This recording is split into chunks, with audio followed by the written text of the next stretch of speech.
We're half an hour from the open in Hong Kong, Shenzhen, and Shanghai. You're watching The China Show. I'm Avril Hong in Singapore. And I'm Haidi, Stroud-Watts in Sydney. Our top stories. Asian investors staying on the sidelines as we await a deluge of corporate earnings and economic data to assess the trade war impact. The Trump team telling China it must make the first move towards de-escalation.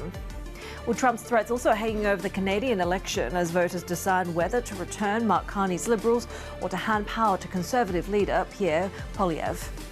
And China's AI race accelerates with Alibaba launching its latest challenge to DeepSeek.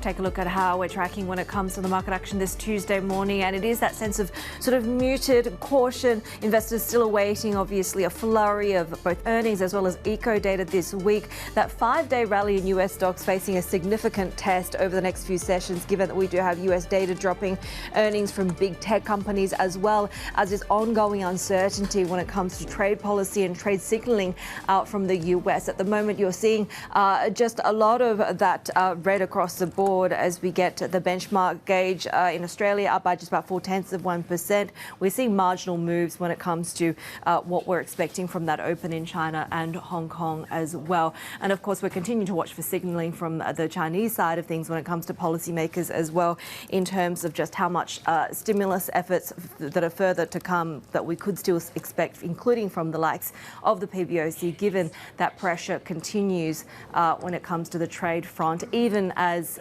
Avril, we heard from Scott Bessent saying that Beijing needs to make that first move to de-escalation. We've seen really no signs of that willingness to compromise from China. Yeah, absolutely. And I think we're going to get some analysis, insight on that with our reporters just shortly up ahead.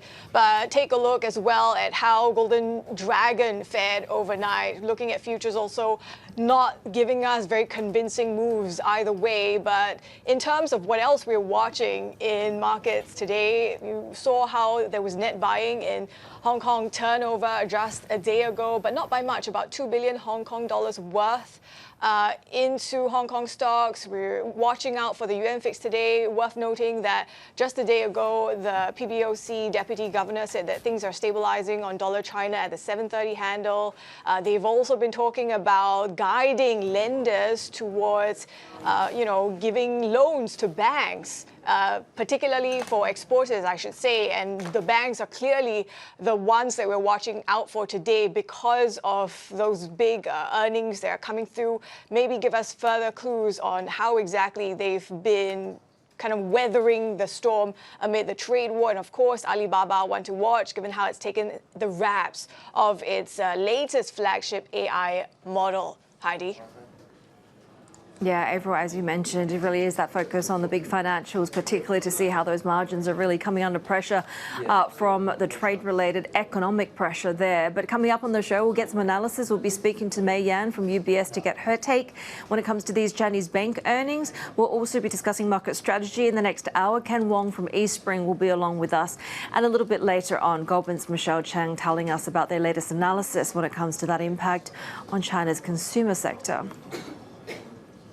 Yeah, and amid all this, Haidi, we've really been watching out for these potential carve-outs or exemptions when it comes to the tariff war, right? And given how we're hearing the president of the US is on track to blunt the pain of tariffs affecting the auto industry with changes for parts and US cars that are built overseas. We're keeping a close watch on some of them in Asia, particularly the Korean ones. Japan, of course, is closed today. Kia, Hyundai, they're seeing a bit of green, a bit of outperformance, I think, versus the rest of the market, which is more or less moving sideways. Our White House reporter, Skylar Woodhouse, joins us now for more. Skylar, so talk to us about what we know in terms of, potentially blunting the pain for the auto industry in terms of tariffs from the Trump administration.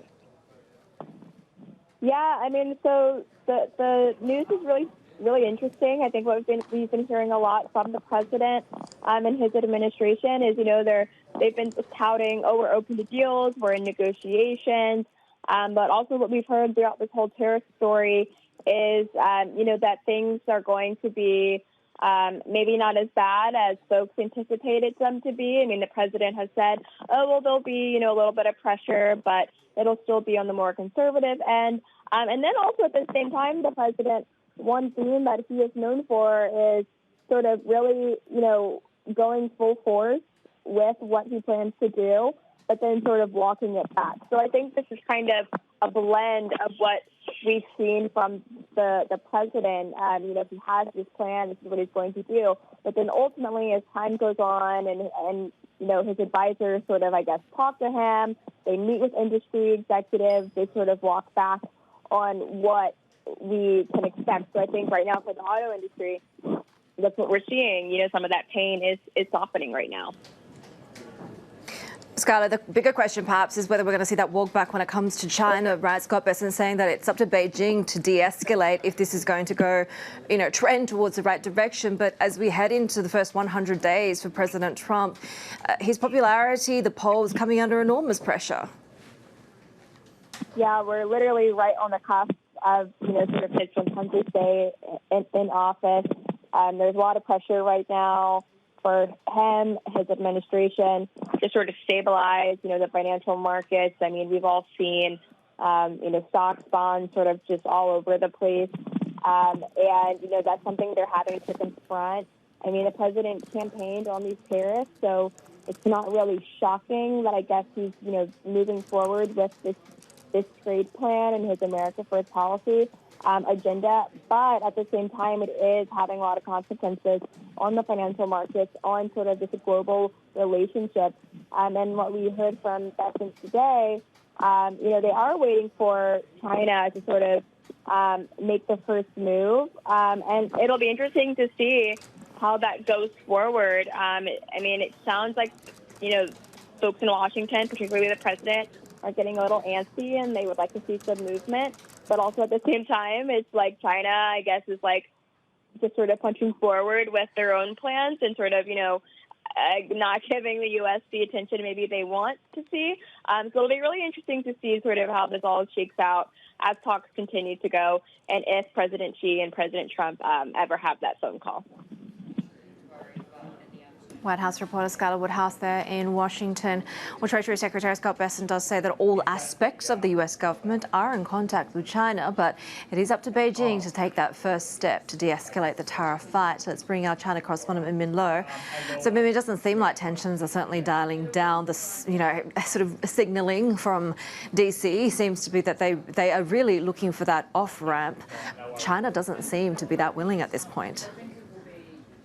Yeah, and actually Bessent was really threatening that he has this escalation letter in his back pocket that he hopes the U.S. doesn't have to use, but he says it could look like a trade embargo on China. And this after U.S. previously said the 145% tariff would have been the maximum. He now says China will have to be the first to de-escalate, but so far we have seen China really not... We have seen China, doesn't seem to be entirely urgent about coming to a trade deal either. The Foreign Minister Wang Yi saying at the BRICS summit in Brazil that any country that remains silent and compromises will only lead to the hegemony trying to take more advantage of it. So that doesn't sound like a posture of de-escalation. And meanwhile, the foreign ministry yesterday also categorically denied that that both sides are talking and denied that Xi and Trump are speaking, even though Trump claimed otherwise in a Time magazine interview recently. Scott Bessent saying that Chinese officials and U.S. officials met at the IMF World Bank meetings in the U.S. last week to discuss financial stability, although he didn't indicate that trade negotiations came up. And he says for now the U.S. is putting aside China and focusing on its trade negotiations with other countries. So timeline-wise, it doesn't sound like this trade deal with China is going to happen anytime soon. In the meantime, what is China doing to help some of these businesses, particularly exporters, Min Min?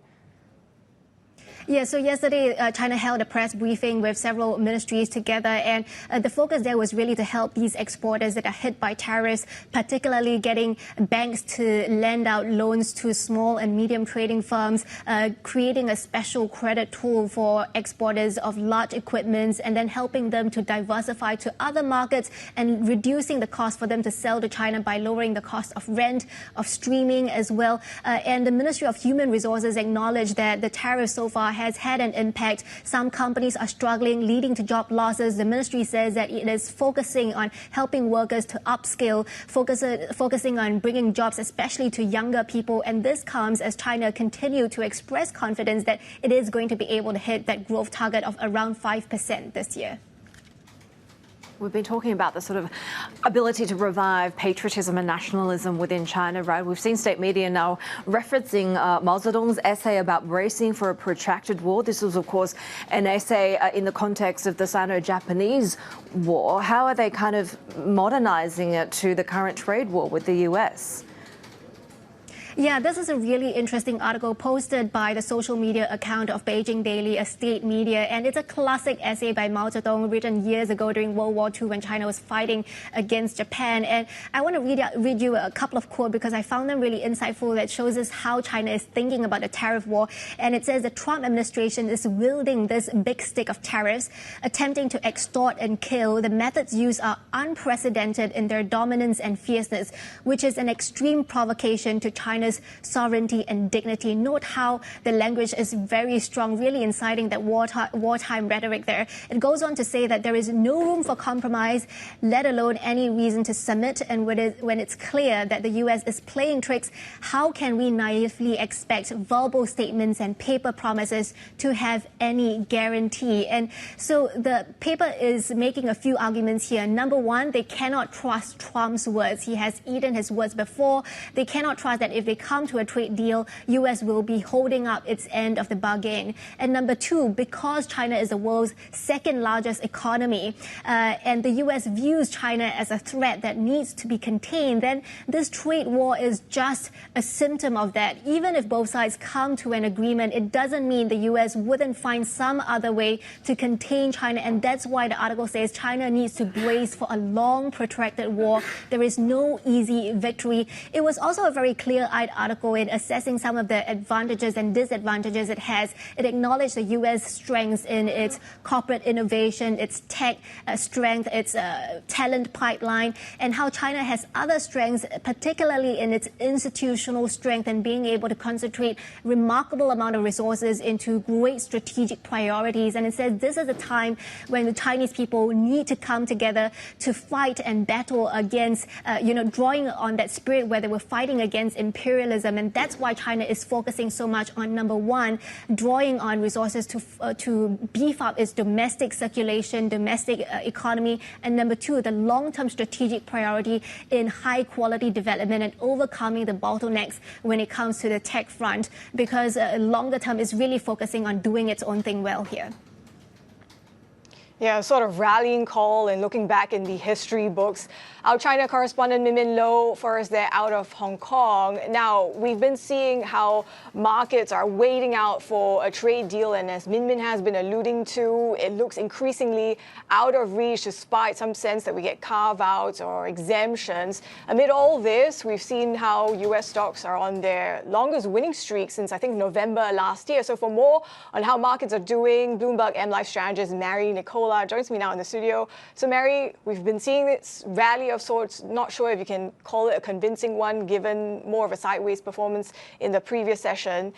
Do you think this is sustainable? What should we be watching out for? Yeah, I think what you nailed it in terms of saying that there is a fragility in the rally and that sentiment still hasn't gotten there yet.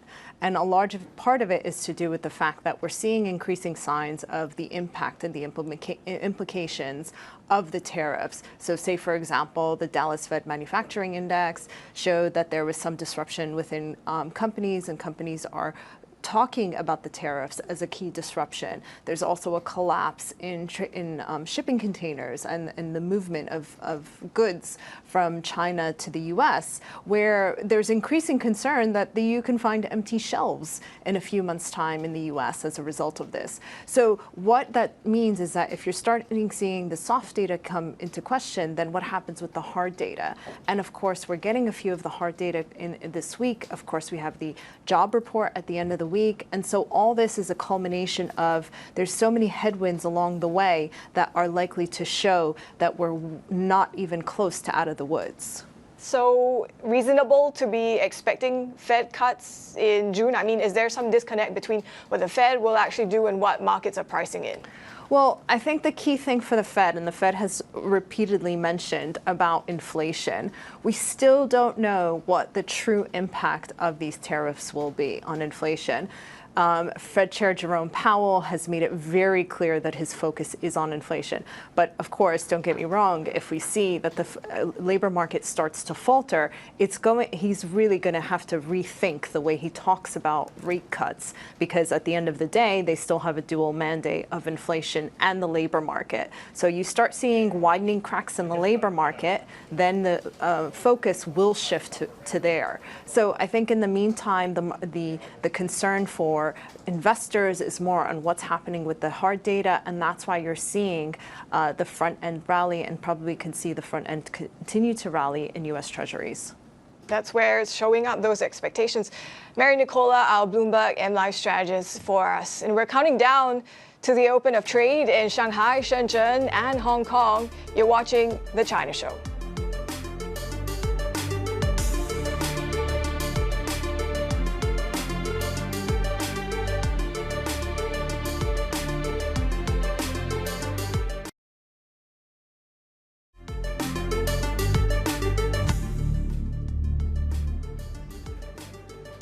Head to Canada, where the first polls are closing in the Canadian general election. You are looking at live pictures at Mississauga in Ontario, where some of these polling stations are starting to close. It's been quite interesting. We've seen really a late narrowing of the lead of the Liberal Party, thanks to the Conservatives in the election campaign. The Liberals, as they headed to the vote, holding just over 40% of the popular vote share. Conservatives seen at about 39%. So this dominant issue across this election obviously has been which candidate is really best to stand up to Donald Trump. Voters have been seeing that preference towards Liberal leader Mark Carney when it comes to this issue.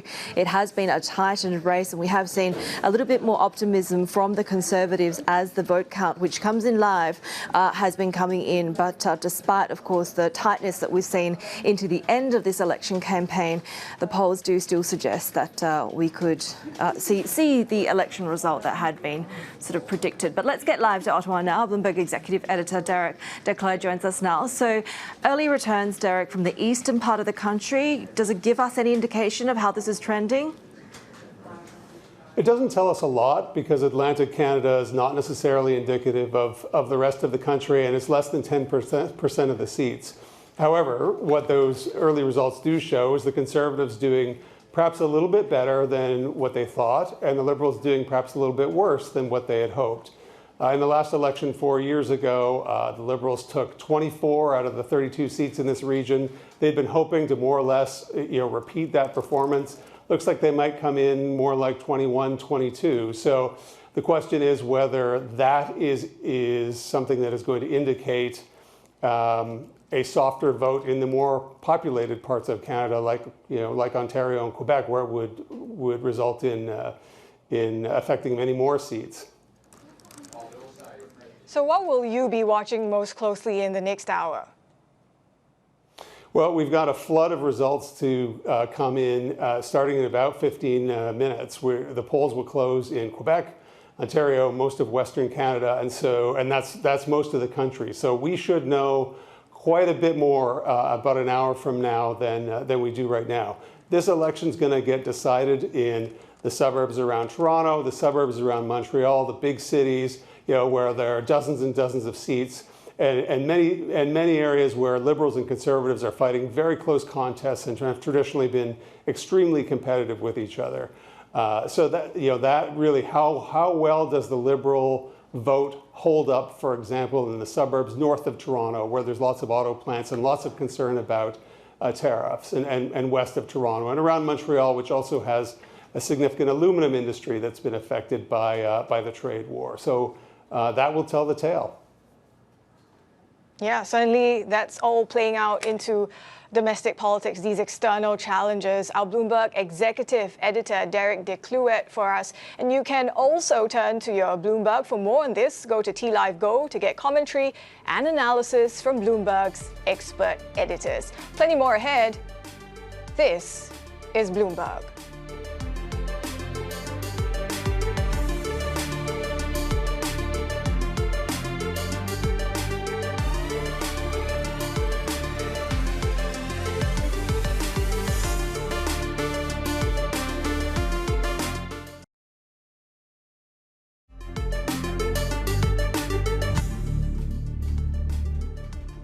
Welcome back now to some of the big corporate stories we're following. Alibaba has unveiled a new version of its flagship AI model in the latest challenge to DeepSeek. The Chinese tech giant says its Qwen 3 series of models rivals DeepSeek's performance on math and coding while significantly cutting deployment costs.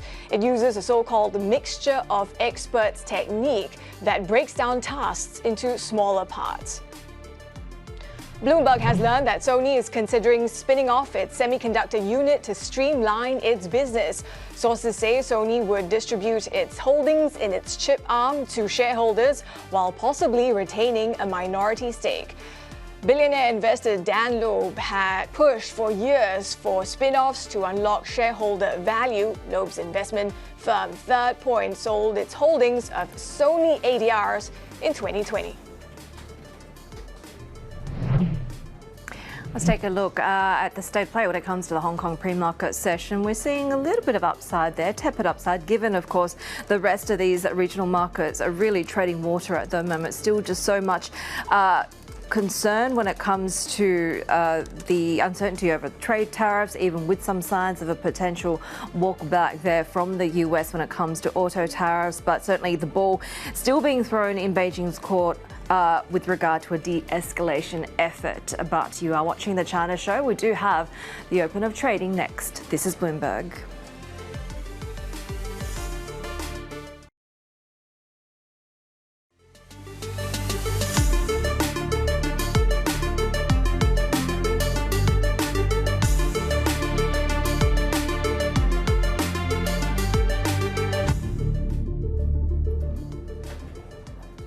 Welcome back. You're watching the China Show, and we are counting down to the start of cash trading across China, mainland China, as well as Hong Kong. Of course, with just 40 seconds there to go. It is a muted market that we're joining when it comes to trading volumes, as well as just the kind of confidence that we're seeing across the rest of Asia. That muted trading really as we get the sort of on the cusp of an earnings barrage, including some numbers from big tech, including some numbers when it comes to big China financials as well as a slew of eco data. Some of that disappointment when it comes to China's stimulus is clearly playing through, Avril, and we are just seeing this ongoing sort of back and forth when it comes to trading barbs between Beijing and Washington on the trade war.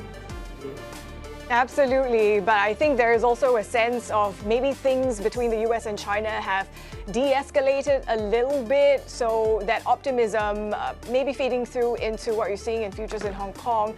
We'll get to that in just a bit, but on the mainland, we're seeing it still looking quite tepid, quite flat. Maybe to your point, still that focus on the earnings, the economic data. Remember, we've got China PMIs due later in the week as well to kind of give us something to draw on, those fundamentals. For the board, take a look at how Hong Kong is shaping up. Of course, we've been seeing Chinese tech not faring that badly. Today, it is more or less faring a bit firmer, about 1/3% in the green on Hang Seng Tech. But the stock that we're really focusing on today is that of Alibaba after it rolled out its latest flagship AI model that it says is going to be able to rival DeepSeek in terms of math, in terms of coding, maybe help to lower some of these deployment costs as well. So a bit firmer, 0.5% climb on Baba, but of course it was a bit of a soft close close just a day ago. Taking a look at these bank stocks as well, because we are watching out for these mega bank earnings later in the day for any guidance how they're dealing with the trade war, margins, the extent in which they're coming under pressure, and whether some of these recapitalization plans have been boosting Chinese lenders, Haidi. Yeah, let's get some more analysis on that. Mei Yan, who's head of Asia Financials Research at UBS Investment Bank. Really great to have you with us. So in terms of vulnerability from the tariffs aspect of how these margins are going to be impacted, where do you see as kind of the weakest players out of the big lenders that we're watching this week? Yes, the trade tariff will probably have some more like indirect impact on the Chinese banks' earnings this year through if there's more interest rate cut, it will be more pressure on the bank's net interest margin. Some of the banks with more export lendings that could be more weaker, I guess, vulnerable, as you said. So some of the regional lenders in the coastal areas that focus more on exports could be more vulnerable. And the other element is, of course, how much stimulus and fiscal support we might see from the government, right? Is the need for that going to be really underscored in some of the numbers that we see? Yes, I guess so far we just had the Political Bureau meeting, and the stimulus measures has not been as announced as strong as expected.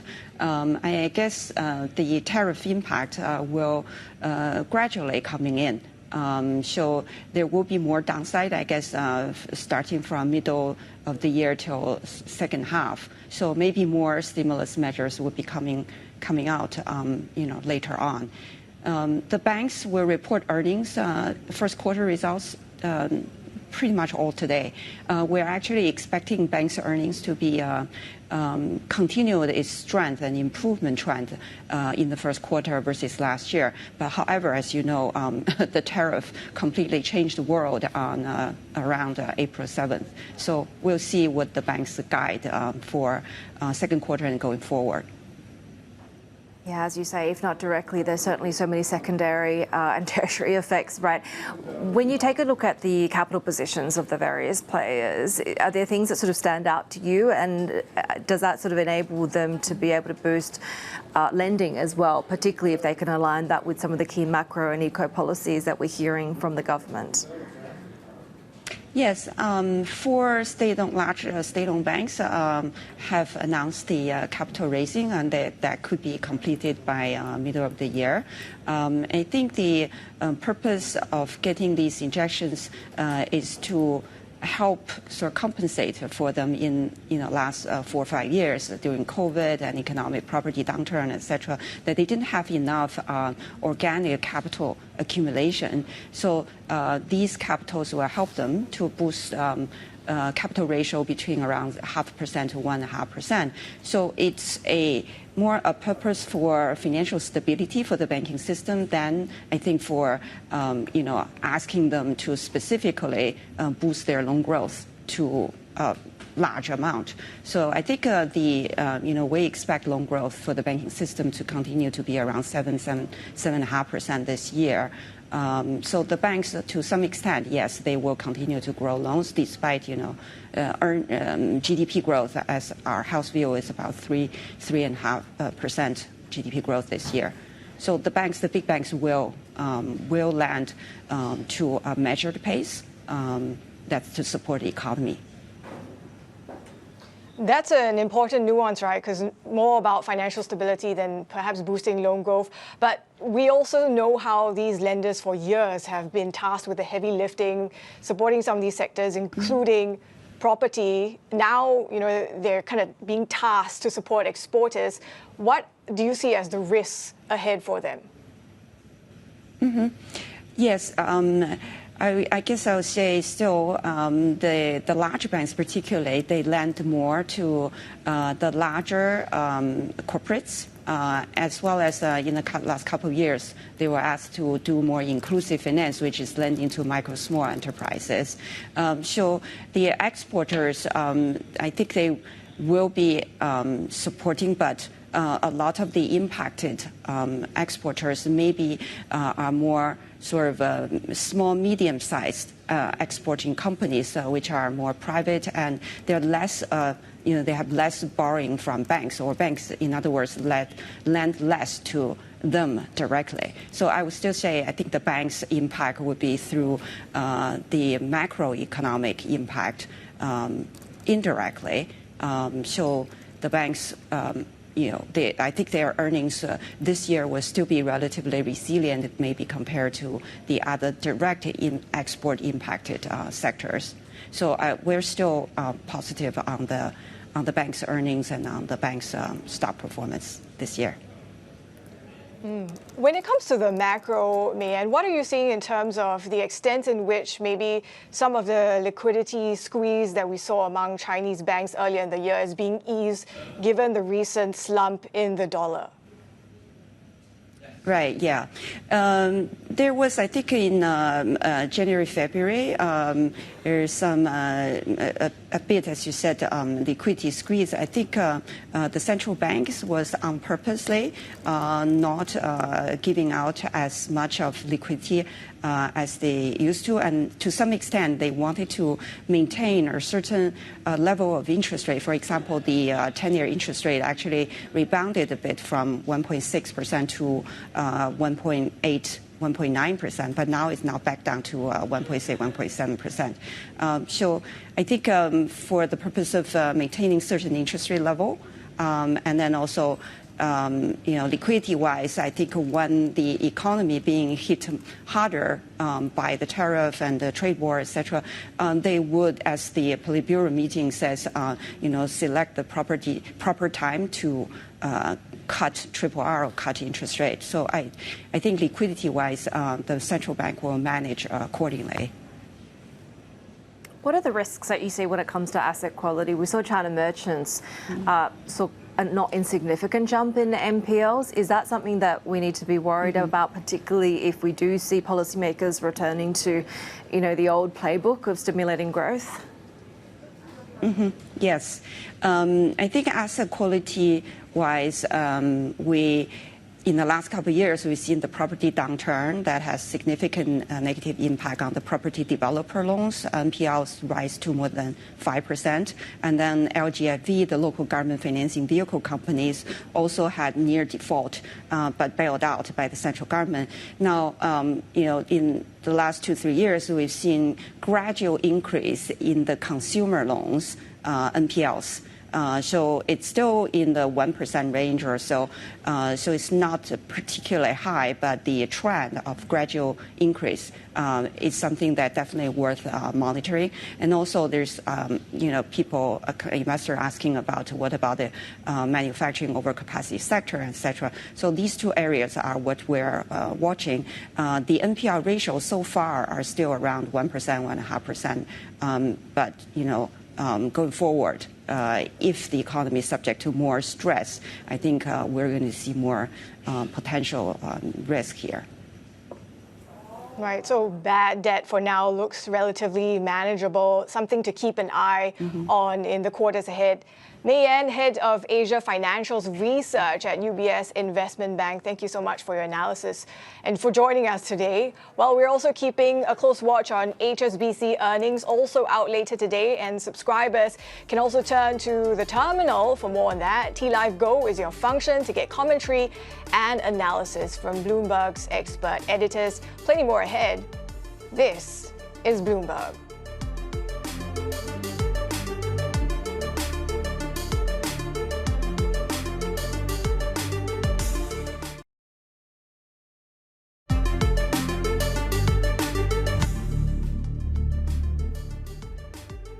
You're watching The China Show. 4 former Hong Kong lawmakers have been freed from prison after serving more than 4 years. Claudia Mo, Kwok Ka-ki, Jeremy Tam and Gary Fan were among 47 activists arrested in 2021 for their roles in an unofficial primary election. Bloomberg's China economy and government editor Alan Wong joins us from Hong Kong. So Alan, tell us more about the 4 and why is their release significant? Of course. The 4 people released today, they were former lawmakers and part of Hong Kong's pro-democracy movement.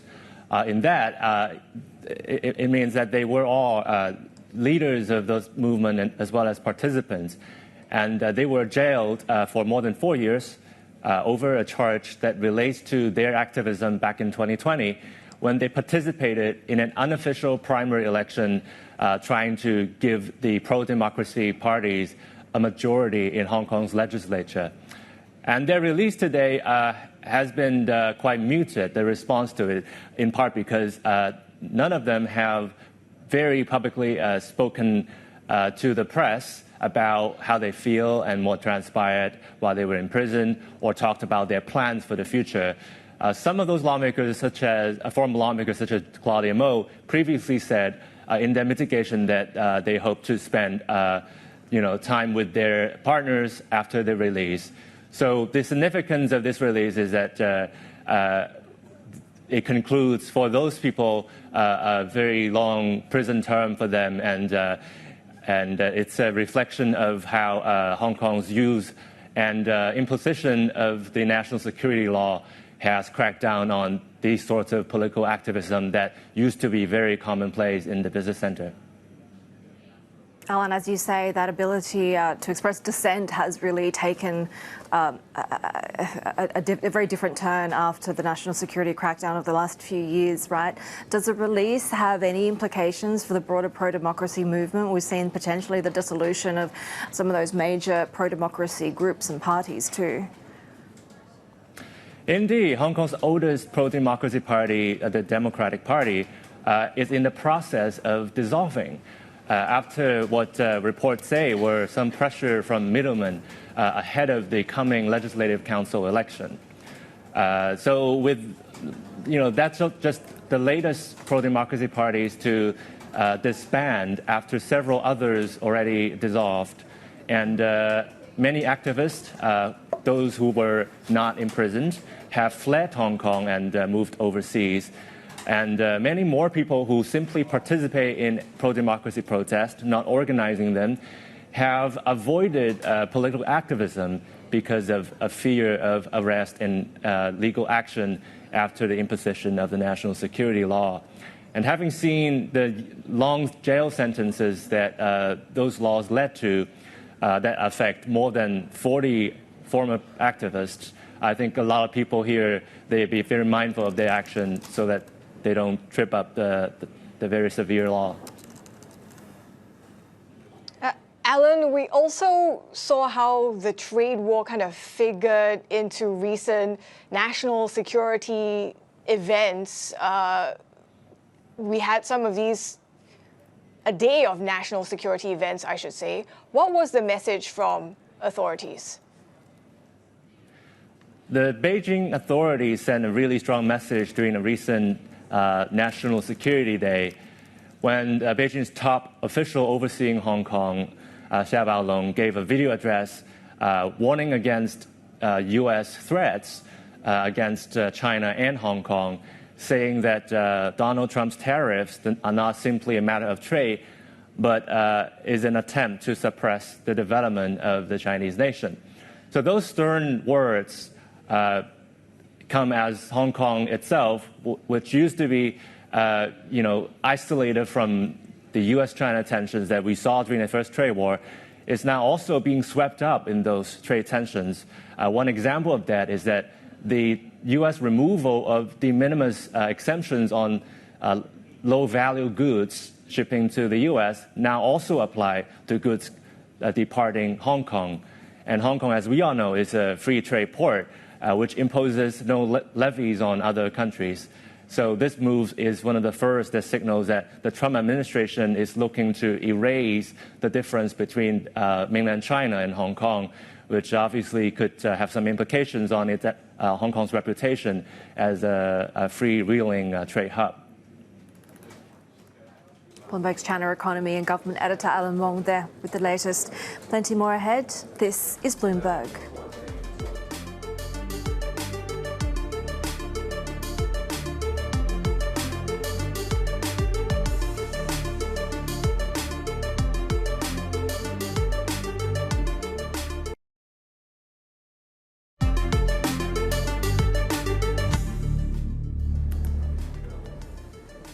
Welcome back. You're watching The China Show. Take a look at some of the top corporate stories that we're following this hour. S&P Global Ratings says it's no longer considering cutting Boeing's debt to junk status in the latest sign of a turnaround for the struggling aircraft maker. It says Boeing appears to be on track to recover from strike-driven production halts last year and persistent manufacturing quality problems. S&P currently assigns Boeing a BBB- rating, that is one step above junk status. Porsche is expecting its profit margin to slip into single digits this year due to US tariffs and higher costs from weak EV adoption. The luxury car maker sees return on sales falling to as low as 6.5%, well below its previous prediction of at least 10%. Porsche is also warning of challenging market conditions in China after first quarter sales there fell by 42%.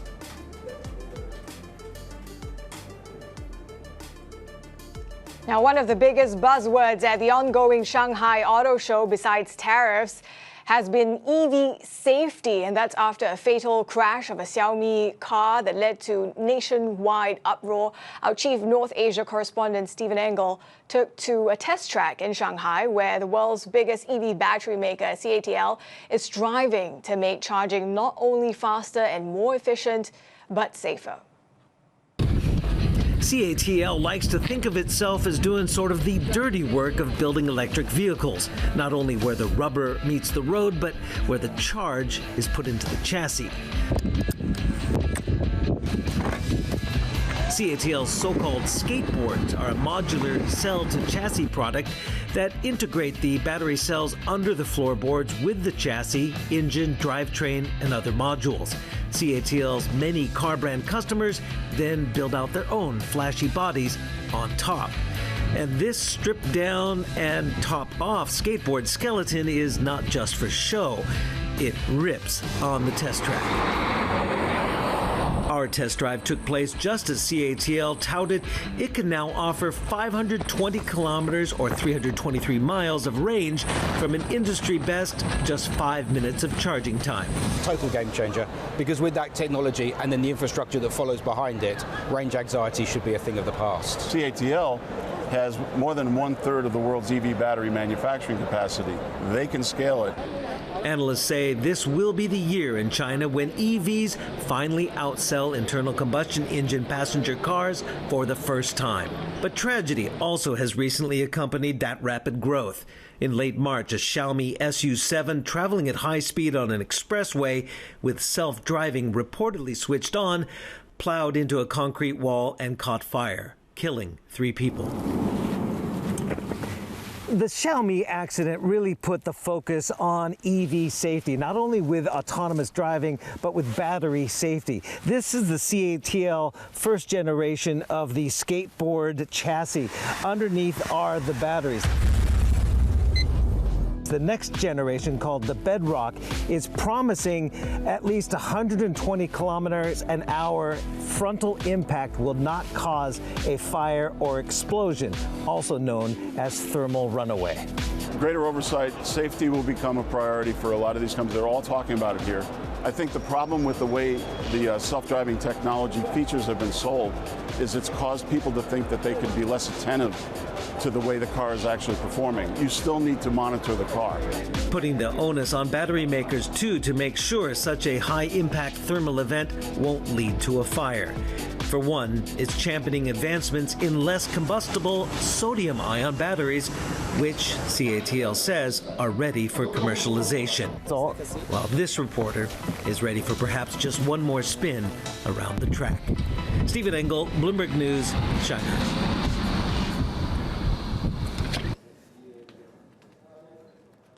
Now for another check of the markets, let's keep it with these autos because we're seeing them continuing to outperform in the markets that are open anyway, particularly the likes of Kia and Hyundai in South Korea. Those are among the biggest boosts to the Kospi today on a day where really there's not much in the way of drivers, although there is some optimism of a de-escalation in the trade tensions between the US and China. We are also keeping a close watch on some of the stocks that reported in terms of companies that reported just a day ago out of China.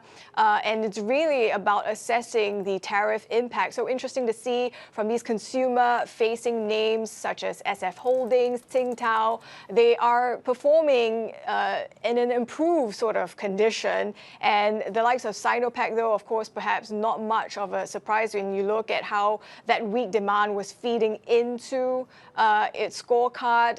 Wuxi AppTech is another company that we've been watching very closely because of concerns that it be drawn into the US-China trade war crosshairs, but it's still showing strong US sales. So among the themes that we are keeping a close watch on for now, Heidi. Yeah, stay with us for our exclusive interview with Goldman Sachs CEO David Solomon. We'll be talking about the outlook for markets, the trade war. That's happening later at 5:30 p.m. Hong Kong time.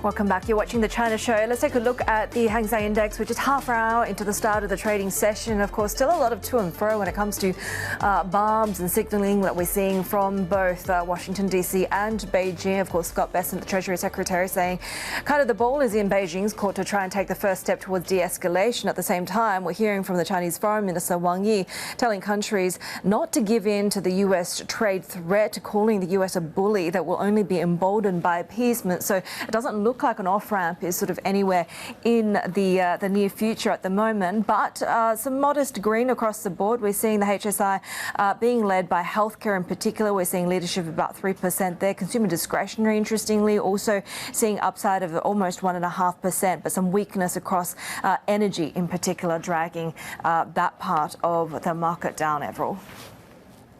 Yeah, Heidi, and it's interesting, even though there doesn't seem to be a sort of off-ramp when it comes to the US tariff tensions with China, look at how Asia ex-Japan is faring today. If you sort of zoom out and take a look at the region's benchmark, it's actually at the highest since late March. So really interesting, despite, the lack of a sort of trade deal, we're still taking down to the end of that 90-day reprieve that stocks have managed gains. And of course, this week, we're going to be keeping a close watch on earnings as well as economic data. And in terms of sectors, one of them we're really keeping a close watch on is the auto sector. Trump has been kind of under pressure domestically to ease things for that particular industry. Do we get a sort of softening when it comes to auto tariffs, Heidi? Yeah, that's softening. What are the implications that we see for some of the suppliers in Asia? But Treasury Secretary Scott Bessent saying that all aspects of the US government are in contact with China, but it is up to Beijing to take the first step in de-escalating in the tariff fight. Let's bring our China correspondent Min Min Lo. So, Min Min, just kind of the read-through. Wang Yi is always quite fiery, but certainly the language doesn't suggest that de-escalation is there. Scott Bessent also says that he has an escalation ladder in his back pocket.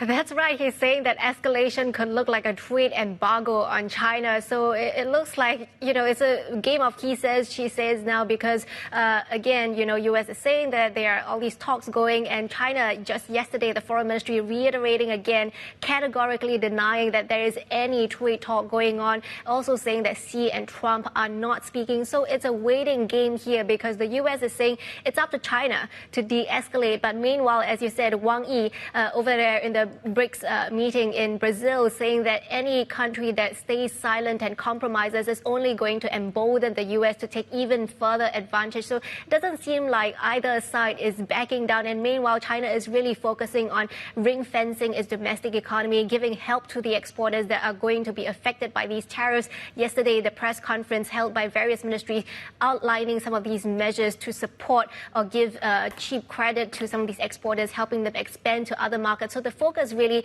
is on helping the economy withstand a prolonged fight with the U.S. rather than being, urgently seeking a resolution to this crisis at the moment. We're also seeing how China is perhaps trying to decipher some of the other signals, particularly for the likes of Trump and how, they seem on track to be easing tariffs on the auto sector. I mean, how is that being read in Beijing? Yeah, so this is first reported by Wall Street Journal, and Trump is on track to ease some of those tariffs on the auto sector instead of basically exempting the automobiles from having to pay the cumulative tariffs like the steel and aluminum tariffs, and that will be retroactive, meaning the tariffs already being paid would be reimbursed as well. We're also hearing from officials that Trump is looking to allow partial reimbursement for the auto parts tariff that are supposed to kick in May, although that's going to eventually be phased out to give a bit of a runway for these automakers to find time to bring that auto parts supply chain back to the U.S. And of course, this is part of the pressure that U.S. is facing, the appeals by car makers, that it also shows you how China is pretty strong in its supply chain, that a lot of these parts U.S. are heavily reliant on. It's very hard for them to wean off their reliance on China, and I guess it's going to be a prolonged standoff, and that's what China is prepared for.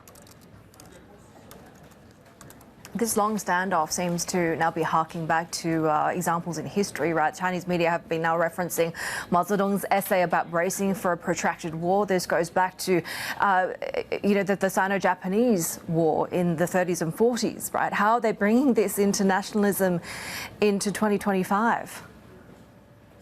Yeah, it's a classic essay. It really shows you how China is bracing for that protracted war, really calling on that wartime rhetoric to bring the people together, to unite in this single cause. And take a look at some of the quotes from this article. It's really saying that the Trump administration is wielding this big stick, attempting to extort and kill. And the methods are unprecedented in their dominance and fierceness, which is an extreme provocation to China's national sovereignty and dignity. Just note how strong the language is here, really talking about China's survival here. And the next line saying that there is no room for compromise, let alone any reason to submit. How can you naively expect verbal statements and paper promises from the U.S. to have any guarantee? And it's a really clear sign here that China can't trust Trump's words so far, because he's been flip-flopping, really shooting from his hips. And they can't trust that any deal would mean that U.S. will keep up its end of the bargain, especially when the underlying view from the U.S., at least from China's perspective, is they view China as that strategic rival that needs to be contained. So in this article, it really shows how this tariff war is just the symptom. Even if both sides come to an agreement, the U.S. could still find other ways to try to target and contain China. And that's why it's really saying that it is going to be a long, protracted war. There is no easy victory. It also acknowledges the U.S. has certain advantages, including its tech advantage, its people, its talents, the corporate innovation culture, while China, on the other hand, has its huge market, strong institutional resources to really focus the country's attention on certain strategic priorities. And it's really calling on the country to focus on doing its own things well, primarily to boost domestic demand, and also focusing on the longer-term priority of ensuring that they have the best high-tech sector and overcoming some of the bottlenecks when it comes to the export restrictions in chips, for example. Yeah, Min, the external challenges really stirring up nationalism in China. Our Bloomberg China correspondent Min Lo for us in Hong Kong. Now, for more on trade tensions between the U.S. and China, you can read our big take today. That's on the terminal if you're a subscriber. The function is NI Big Take. That piece is also on Bloomberg.com. Now, polls have closed across Canada with voters deciding whether to back the Liberal Party government of Prime Minister Mark Carney or opt for change and hand power to Pierre Poilievre Conservatives. And early results are showing a tight race. Let's go live to Vancouver and our bureau chief, Thomas Seal. Thomas, what are we seeing in the count so far, and what could this suggest about the overall result? Hi there. Yes, Canada is a really big country, so they have multiple time zones voting at different times. And we just closed polls for the whole country finally. And so numbers are starting to come in very quickly. It's too early to call a result, but there's definite trends we're seeing.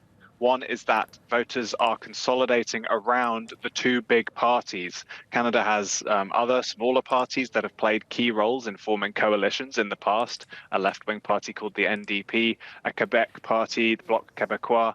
These are certainly the NDP, the left-wing party, which propped up Justin Trudeau's government. It's losing votes heavily. So far, the polls don't look, there's no signs that the polls are very wrong, and the polls did point towards it being more likely that Mark Carney ends up leading a government. Now, whether that's a majority government or a minority government, it's still definitely too early to say. Certainly this has been a race, and certainly for the Liberals, being run on, almost the single issue of how Canada can stand up to Donald Trump, right? Is this sort of the main crux of this election, and how does that have implications internationally? Absolutely. It's not the election anyone would have predicted in 2024. The Conservative Party were at points of the year 20 points ahead in the opinion polls.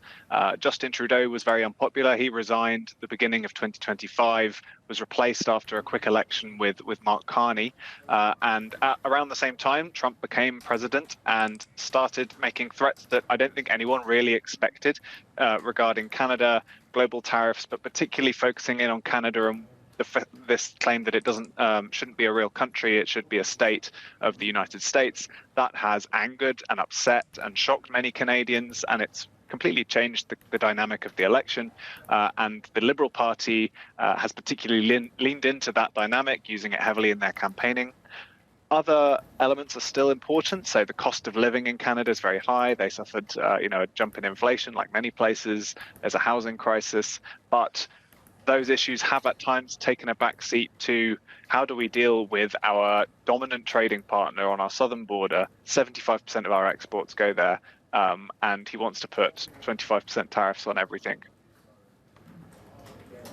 Yeah, it's been quite a turnaround for Liberals. We'll see if that holds. Thank you so much, Thomas Seal, our Vancouver bureau chief for us there. And subscribers can turn to the terminal for more on this. T-Live Go is your function for live updates, plus commentary and analysis from Bloomberg's expert editors. This is Bloomberg.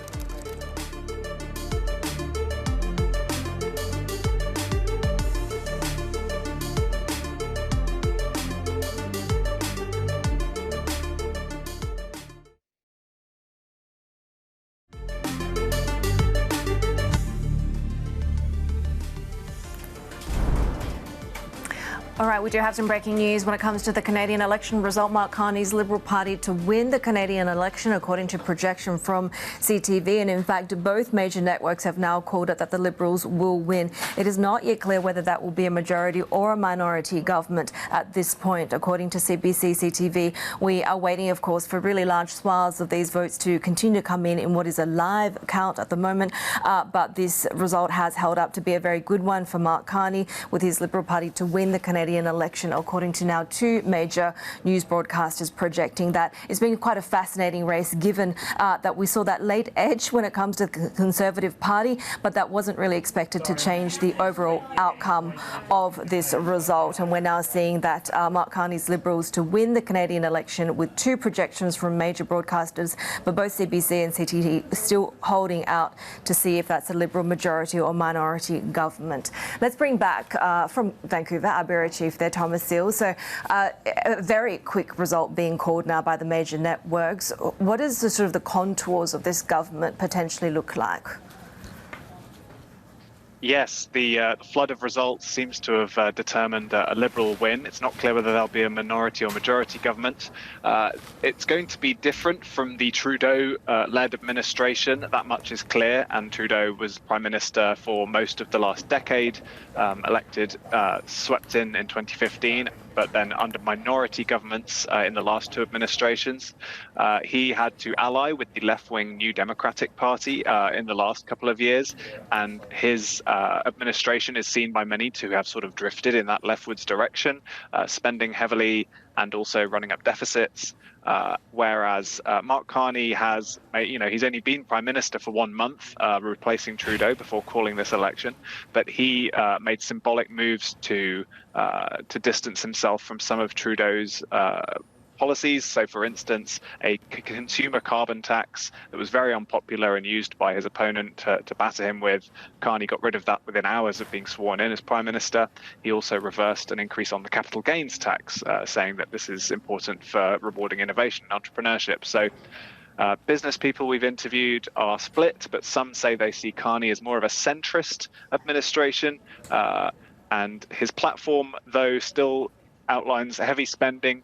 He believes in government setting the direction for the private sector. I just read his book that he published 3 years ago, and he sees that as a very important way of incentivizing the green transition, for example. And of course, we at Bloomberg know Mark Carney quite well, not least of which with his central banker background. What do we know in terms of what sort of leadership he's shaped his campaign to project him as? And, we've spoken through some of those policies, but it's been fascinating that so much of the sort of galvanization of support has been down to standing up to Donald Trump. Absolutely. There are parts of Canada which are so tightly wound with the US that the prospect of tariffs is devastating. The automotive sector is making parts and refining parts that cross the border 7 or 8 times, and 25% tariffs would, completely stop that from working properly. So his stance of defending those places may have been a determining factor. He also repeated this phrase many times through the campaign: "I know how the world works." Based on his long career at the top of global finance, Goldman Sachs, Bank of Canada, Bank of England, Brookfield, a big Canadian investing company. And so people maybe saw that as we can, as Canada, work with others. If the US doesn't want to work with us, Donald Trump is being aggressive towards us, we're going to work with Europe. We're going to work more with Asia. In fact, one of Mark Carney's first actions on becoming leader was to fly to France, fly to the UK, meet with their leaders and talk more about working closely with them. Our Bloomberg Vancouver Bureau Chief Thomas Seal with the breaking news that we have seen CTV and CBC projecting that the Liberal Party under Mark Carney will win the Canadian election. Both major networks calling it. But of course, at the moment, we're seeing the Liberals leading in the count, either leading or elected at 127 seats. The Conservatives at 89. 172 seats is required for an outright majority. So neither of those two major networks at this point willing to confirm whether they think it's going to be a minority or a majority government. We'll bring you the latest as we get further count underway there in Canada. But of course, watching the loonie, we've sort of seen the potential for more upside for the Canadian dollar fairly limited. It's sort of poised for a favourable result either way, but we continue to watch Canadian assets there. Traders have been kind of looking for a good outcome in the election in the form of a strong majority for either party. Obviously, if that's a minority result, we could see more volatility. But take a look around sort of the rest of the region. We're seeing modest upside now. Particularly that leadership when it comes to Hong Kong stocks, up by just about 1% there. Also, some respite when it comes to the Kospi in Australia, of course, which is headed for its own election come this weekend, upside of about 0.7%. Let's bring in, when it comes to these markets, Ken Wong, who's an Asian equity portfolio specialist at Eastspring Investments. Ken, always great to chat with you. And I know that you spent a lot of time looking to sort of trade war-proof, tariff-proof these portfolios. Does the back and forth when it comes to potential de-escalation, potential walk back when it comes to domestic, auto tariff policies that we're hearing from President Trump and the administration, does that change that sense of caution for you? No, you have to be a bit more careful when it comes to how to position your portfolio at the moment, because the fact is that every single day we've been getting conflicting news around what's happening around tariffs. And so as a result, we have to take a bit more of a wait and see approach in terms of how we position our portfolios. Our focus very much is on, specific companies that can be more focused around the domestic side of its economy, having a lot less exposure towards trade so that, the overall impact will be minimal regardless of what's going to be implemented. So some of the areas that we look at, for instance, are some of the opportunities, for instance, in Japan, right? The fact is that when you look at a lot of the mid-small cap companies in Japan are trading, they're well below book value. And also in particular, the fact is that their overall exposure to manufacturing and trade is significantly lower. So, those are examples of opportunities that we will look for in this market right now, because again, as I mentioned earlier, every single day, things seems to be changing. And so it's very difficult to position your portfolios on a daily basis, given a lot of the conflicting news around trade that's been happening. Where are you seeing some of the opportunities for alpha within China at the moment? Yeah, I mean, that's a great question. The fact is that when you look at China in particular, some of the areas that we like, and they've actually been coming through in the past few days, has really been around the consumer. Some of the more specialist consumer type of companies, those are opportunities we see as an ongoing process. And when we look at overall, in particular, when we look at some of the IT names, in particular, some of the internet names, yes, it does come back and forth, but there are still opportunities in particular in those areas as well that we're looking at. But at the end of the day, again, the focus a bit less more on overall manufacturing and more associated with the domestic consumption side, which we feel especially around consumer, and we feel that over the next few months, potentially there can be more positive stimulus policies which are going to be coming out from China to offset some of the negative impacts that we're going to be seeing in the economy from the result of these high tariffs. Overall, consumer-related companies are definitely going to stand to benefit as a result in China. China banks' earnings are one sort of thematic that we're watching this year. Are you underweighting that broad financial sector as a result of the kind of secondary impacts of what the economy might do in light of a protracted trade war? No, it depends. The fact is that when you look at the banks and when you look at its overall balance sheets, there are some which are actually quite attractive, in particular, whether it be it on the A-share side or trading here in Hong Kong. The focus very much still is going to be when you look at Chinese banks in particular, our belief is going to be on particularly those banks with less exposure towards bad NPLs. And then in particular, also the focus is going to be very much so on the dividend payouts that they're able to provide. But on the other hand, when we're talking about banks, we see opportunities amongst Indian banks and Indian financial-related companies, because the fact is that when you look at the overall earnings growth potential that Indian banks are still providing for investors, we see that as a great opportunity. When you can buy a franchise, specifically, trading and providing roughly around 15-20% EPS growth over the next couple of years. Yes, while overall they're not paying much in terms of dividend payouts, the fact is that they're replenishing and using that capital to actually help inject and to grow the business. And so, Indian banks is actually something that we're looking at very closely when it comes to opportunities, and especially those which are privately held or privately owned, as opposed to those state-owned banks. EMs broadly are actually seeing a lot more attractiveness now. Is that something that extends from your view on India and also the selective opportunities in China? Yeah, we think that China and India offers great opportunities for investors, and that's why when we look at things from an EM perspective, China and India is definitely at the forefront. But with that said, looking for opportunities as well. Do we look at Southeast Asia? Last year, I would say that Southeast Asia tended to be a lot better when it comes to overall performance. This year, there's definitely been some pullbacks.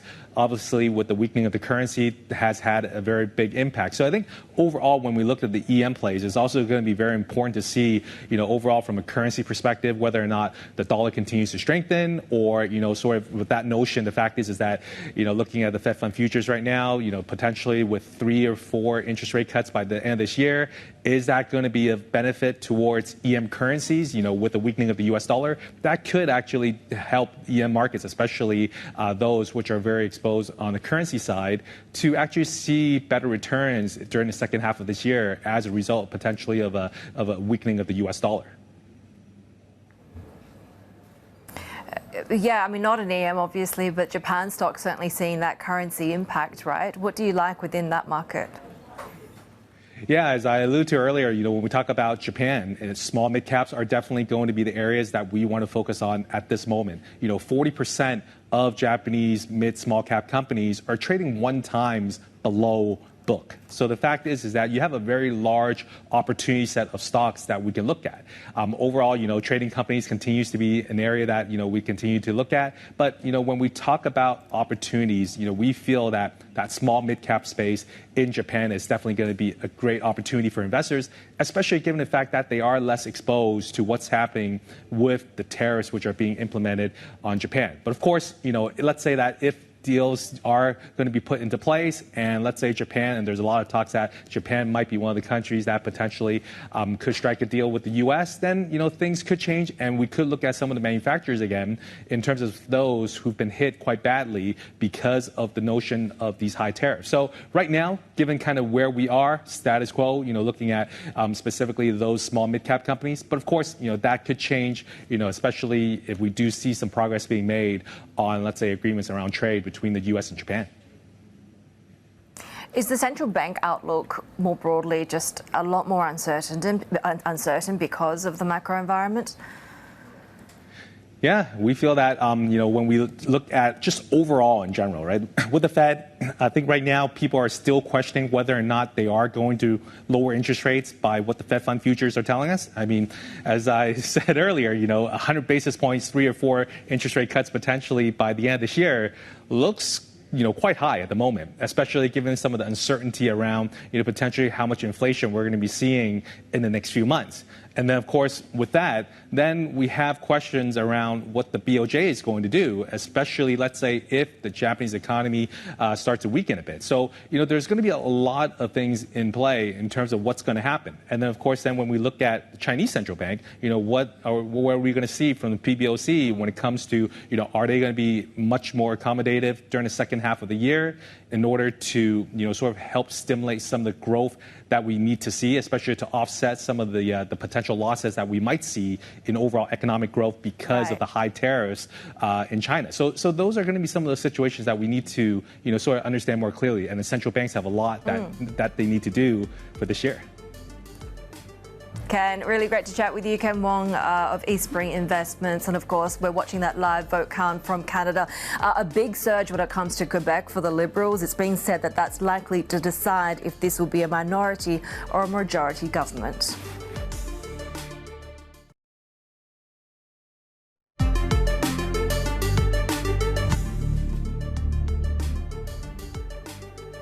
Welcome back. You're watching The China Show. Now for another look at markets. Of course, we've been trying to decipher where things stand as far as the US-China trade war is concerned, as particularly it seems now there is a sort of de-escalation between the superpowers. The idea that also we could get some of these sectoral carve-outs, particularly for the auto sectors, that seems to be helping. If you take a look at the consumer discretionary gauge on the region's benchmark, it is outperforming. So I think that boost coming in from some of the automakers in this part of the world.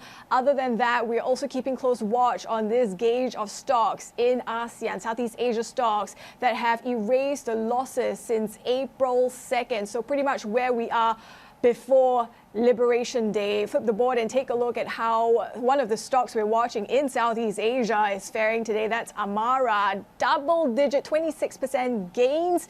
This is, of course, the hotel group that has received a take-private bid, and that could value it at, I think, 520 million Sing dollars thereabout. So we are seeing that reflected in the stock performance. Flip the board again, because Haidi, we've really been keeping this close watch on the winners and losers, how things stack up when it comes to the trade war. And it's interesting that some of these shipping companies, including CIMC, they actually benefited from the shipping demand because of the US tariffs. And I think they saw their profits propelled, I think, 6-fold.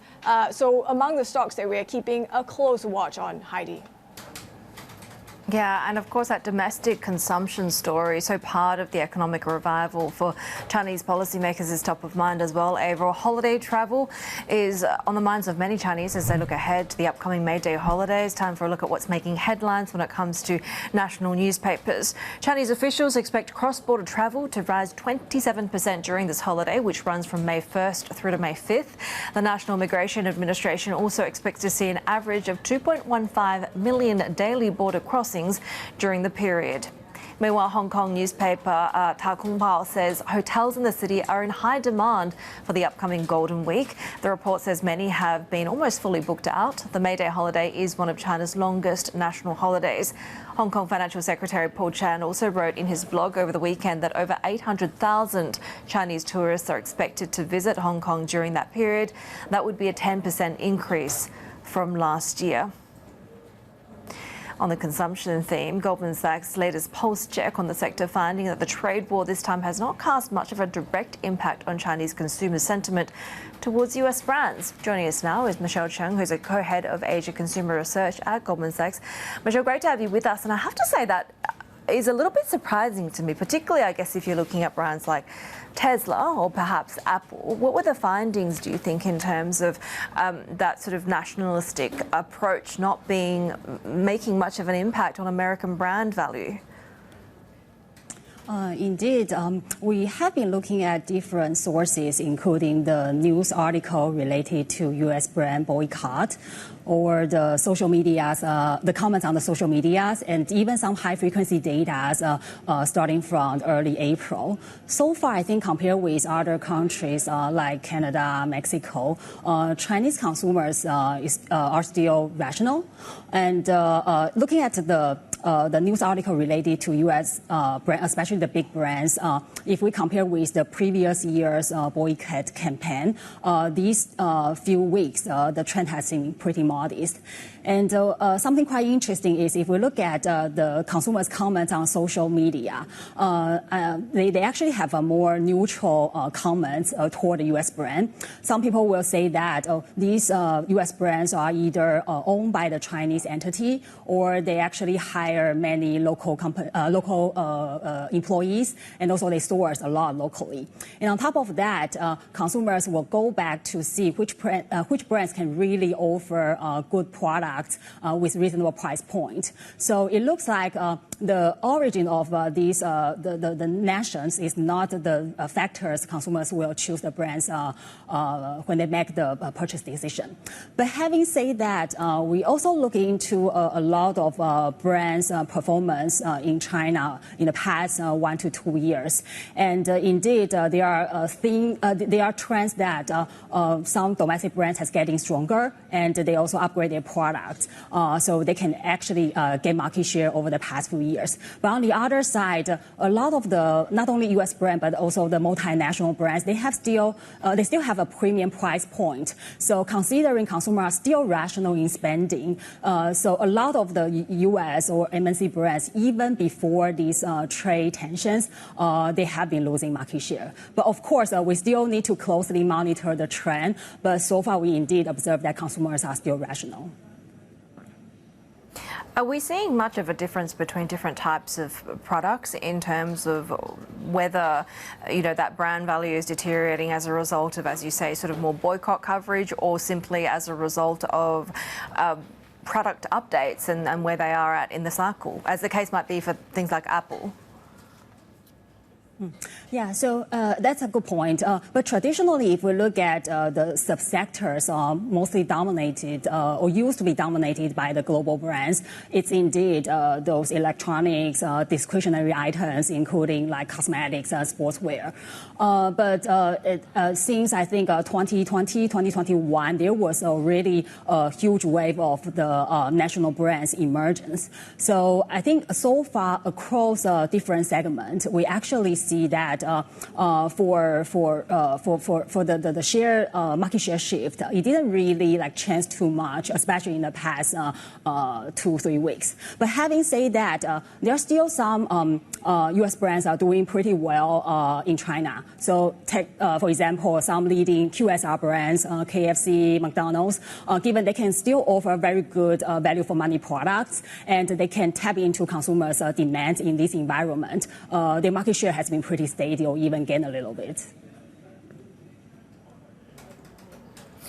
What about a brand like Tesla, which of course has probably the most direct correlation to the Trump administration? What's the commentary that we've seen around that branding? So its share has been losing if we look at the high-frequency data. But if we really dissect into the weekly trends, especially from April 2nd, the trend actually has been modest. Even we see the narrow in the market share loss has been narrow a little bit. So that's why, all in all, we see that consumers still go back to their real purchasing decision-making process. If the product have a good the brand has good product cycle, good price point, the trend is actually quite consistent. There's also sort of an interesting breakdown in terms of how they view potential boycott action, right? There's a significant amount of responses that suggest, they're concerned that it actually is sort of cutting off your own nose to spite your own face because it could impact domestic supply chain production and employment as well. Yeah, that's a great point. As we have been seeing that this is actually not the first time we see the risk of this retaliation sentiment. But over time, I think a lot of brands make a lot of efforts emphasizing that how they take care of the local supply chain. And so some companies, especially like retailers, restaurants, they indeed, or even manufacturers, they have hired so many people in the stores, in the factories, and indirectly the supply chain has been built up over time in China. So indirectly they also create a lot of the job opportunity. And in this environment, I think from government perspective and also from the local people's perspective, definitely employee market, labor market stability is the top of the mind.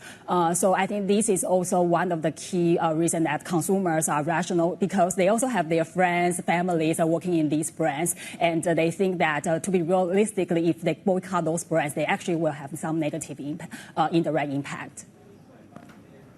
What are your expectations when it comes to the upcoming Golden Week? Because, we're sort of worried about the previous economic pressures as it was with what was going on with the property sector and the overall slowdown. And now we do have the trade war on top of that. Do you expect sentiment to be dented at all?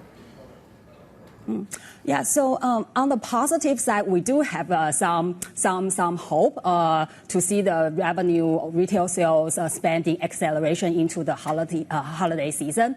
But on the other side, the fact we are seeing in the overall consumption environment is from fourth quarter last year into past few months, trends are bottoming out, but we are not seeing the significant rebound. And also looking at every month, there are still a lot of volatility. First 2 months around Chinese New Year, things were positive, but indeed in March and April, based on some companies' anecdotal comments so far, it has been very volatile. But why we are still have some hope into holiday season, one is looking at the past 3-4 years, consumers' spending pattern has been pretty interesting. During the holiday season, they are more willing to go out, and when they go out, they are more willing to spend. And especially this year, the holiday, the whole holiday is slightly longer than last time. And also, if we look at the different categories, if something more related to the mass market violence or something more experience and can bring you some joy, happiness in the very fluid environment, these categories are actually doing much better. So into the holidays, I think for some pre-booking data, not only just those cross-border travel, looking at the domestic flight ticket booking, and also the train ticket booking, especially from Shanghai, Beijing. So far, data is encouraging, and so hopefully into the holiday season, coupled with some provinces, governments talk about issuing consumption coupon. So we do expect there will be some improvement from the volatilities in March and April.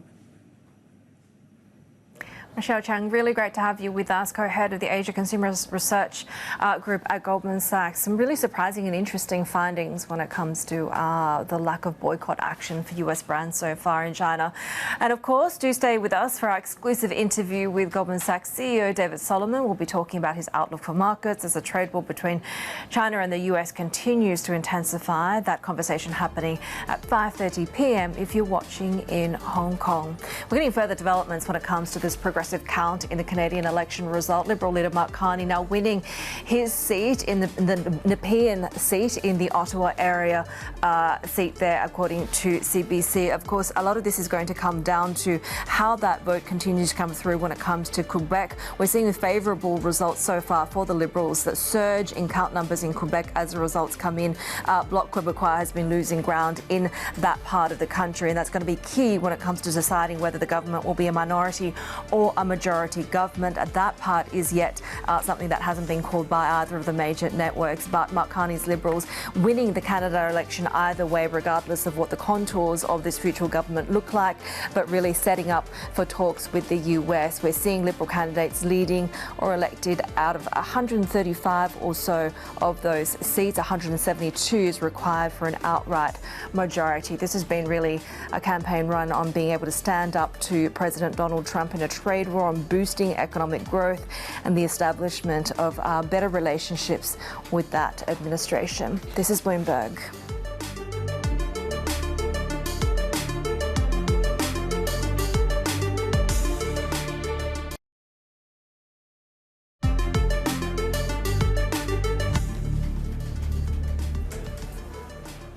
Keeping an eye on Hanwha Aerospace, the country's largest defence contractor, having seen shares rallying almost 30-fold in the last 5 years. It's also Asia's top-performing stock this year. CEO Michael Coulter told Bloomberg exclusively that he's seeing growing opportunities in Europe and in the Middle East amid shake-ups in global security alliances. Because of the geopolitics right now, the uncertainty of political alliances, nations are now, and militaries are not just demanding the best technology, which we believe we have, but they're demanding sovereign capability, because you need to have assurances that if politics change, alliances change, you're still able to protect your population. So Hanwha's view right now, our view, is that we need to offer both of those to our partners.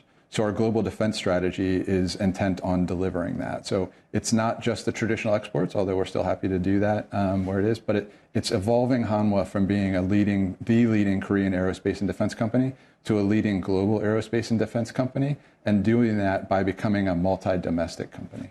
Supply chain disruptions right now, not only because of the ongoing trade issues, but we have seen this growing bifurcation when it comes to trade these days.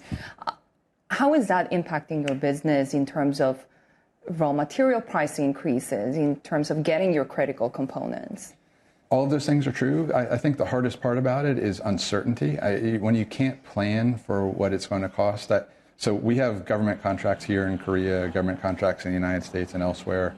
And when you have a contract that perceives that you're going to spend a certain amount of money for steel and that changes, it creates a lot of challenges. So the uncertainty.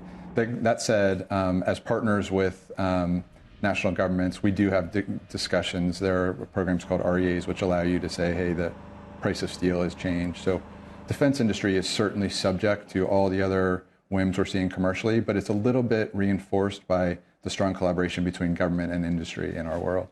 In this very complex environment, where are you seeing the opportunities in terms of regions? There are urgent needs in Eastern Europe.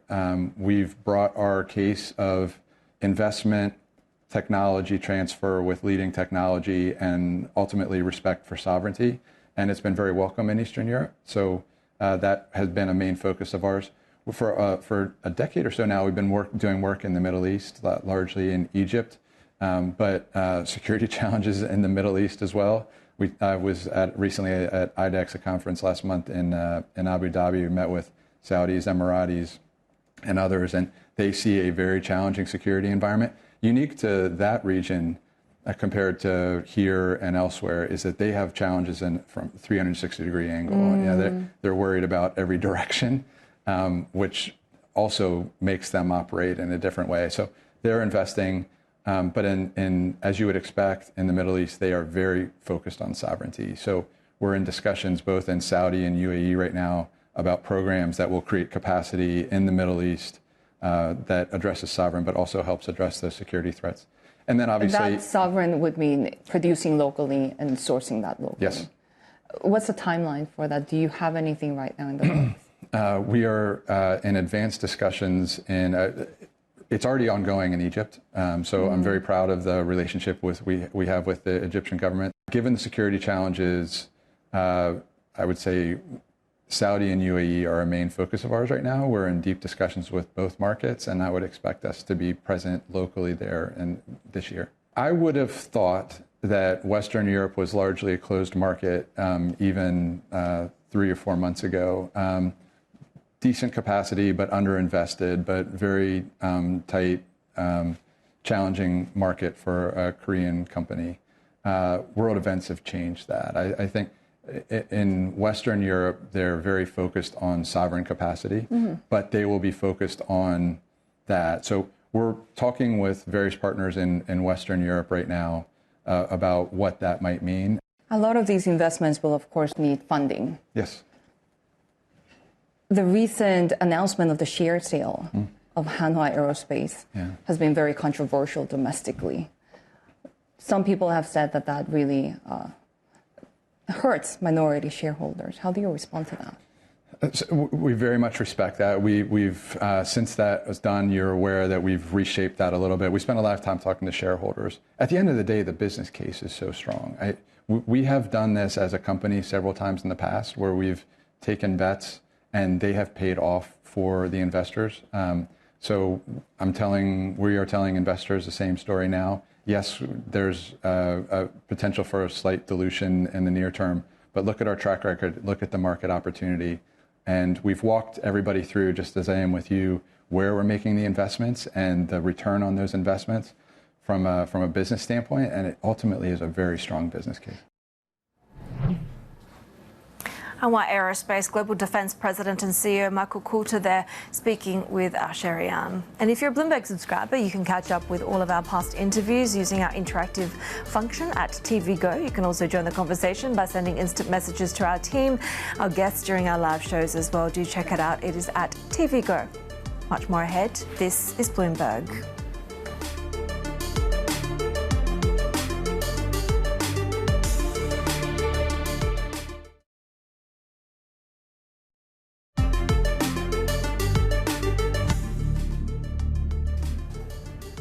Well, one of the biggest buzzwords at the ongoing Shanghai Auto Show, besides tariffs, of course, has been EV safety.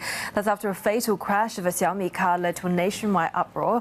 Our chief North Asia correspondent Stephen Angle took to a test track in Shanghai, where the world's biggest EV battery maker, CATL, is striving to make charging not only faster and more efficient, but also safer. CATL likes to think of itself as doing sort of the dirty work of building electric vehicles, not only where the rubber meets the road, but where the charge is put into the chassis.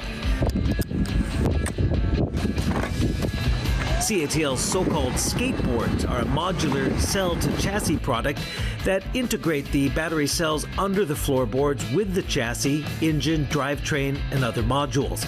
CATL's many car brand customers then build out their own flashy bodies on top. And this stripped down and topped off skateboard skeleton is not just for show. It rips on the test track. Our test drive took place just as CATL touted it can now offer 520 kilometers or 323 miles of range from an industry best just 5 minutes of charging time. Total game changer, because with that technology and then the infrastructure that follows behind it, range anxiety should be a thing of the past. CATL has more than 1/3 of the world's EV battery manufacturing capacity. They can scale it. Analysts say this will be the year in China when EVs finally outsell internal combustion engine passenger cars for the first time. But tragedy also has recently accompanied that rapid growth. In late March, a Xiaomi SU7 traveling at high speed on an expressway with self-driving reportedly switched on plowed into a concrete wall and caught fire, killing 3 people. The Xiaomi accident really put the focus on EV safety, not only with autonomous driving, but with battery safety. This is the CATL first generation of the skateboard chassis. Underneath are the batteries. The next generation, called the Bedrock, is promising at least 120 kilometers an hour. Frontal impact will not cause a fire or explosion, also known as thermal runaway. Greater oversight, safety will become a priority for a lot of these companies. They're all talking about it here. I think the problem with the way the self-driving technology features have been sold is it's caused people to think that they could be less attentive to the way the car is actually performing. You still need to monitor the car. Putting the onus on battery makers, too, to make sure such a high-impact thermal event won't lead to a fire. For one, it's championing advancements in less combustible sodium-ion batteries, which CATL says are ready for commercialization. While this reporter is ready for perhaps just one more spin around the track. Stephen Engel, Bloomberg News, China.